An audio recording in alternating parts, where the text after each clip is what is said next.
চলো আমি এক এক করে দিয়ে নিচ্ছি। এটা হচ্ছে মাছের কল্লা, তারপর আমি আরও আছে, এটা হচ্ছে পিস, এটাও পিস, দেখতেই পাচ্ছেন এটা হচ্ছে পেটি মাছের, ঠিক আছে, এটাও দিয়ে দিলাম।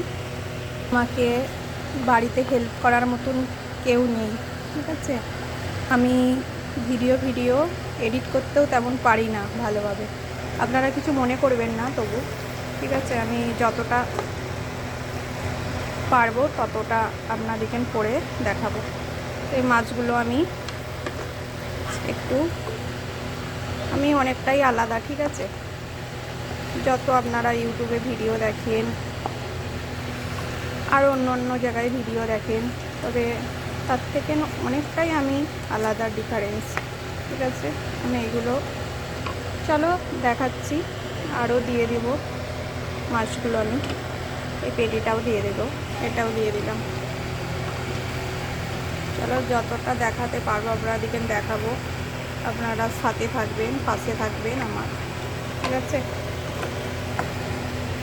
আমি এক হাতে ফোন ধরে আপনাদেরকে ভিডিওটা দেখাচ্ছি, ঠিক আছে। আর এদিকে আলু পোস্তটা আমার হয়ে গেছে, আর একটু শুকনো শুকনো করলে ভালো হয়, দেখতেই পাচ্ছি।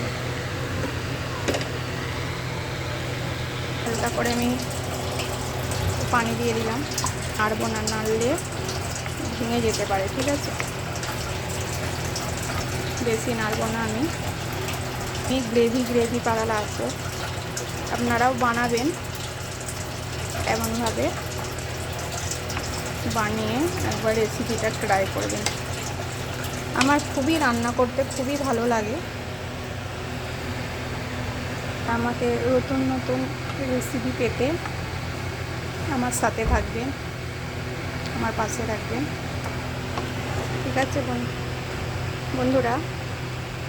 আর একটা কথা বলতে চাই, আমার এই রেসিপি আমি নিজের মন মতো রান্না করি, ঠিক আছে, যেরকম পারি আমি সেরকমই রান্না করি, তবে আমার নিজের মতো, নিজের আইডিয়ায় রান্না করি,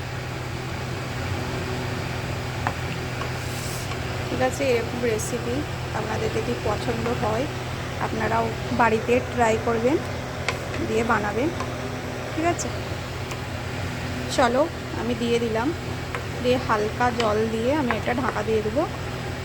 আমি 10 মিনিট কি 15 মিনিট পরে আমরা দেখাচ্ছি। চলো। হ্যাঁ বন্ধুরা, আরেকটা কথা বলা হয়নি, এতে আপনারা নুনটা দিবেন স্বাদ অনুযায়ী, ঠিক আছে। আমি এই বন্ধ করে দিলাম, দিয়ে আমি দেখাচ্ছি 15 মিনিট বাদ। তবে আপনাদেরকে একটা কথা শেয়ার করতে চাই, একটা কথা বলতে চাই, ঠিক আছে। প্রথম কথা, আমি যে ভিডিওটা ছাড়বো বলছি আপনাদেরকে,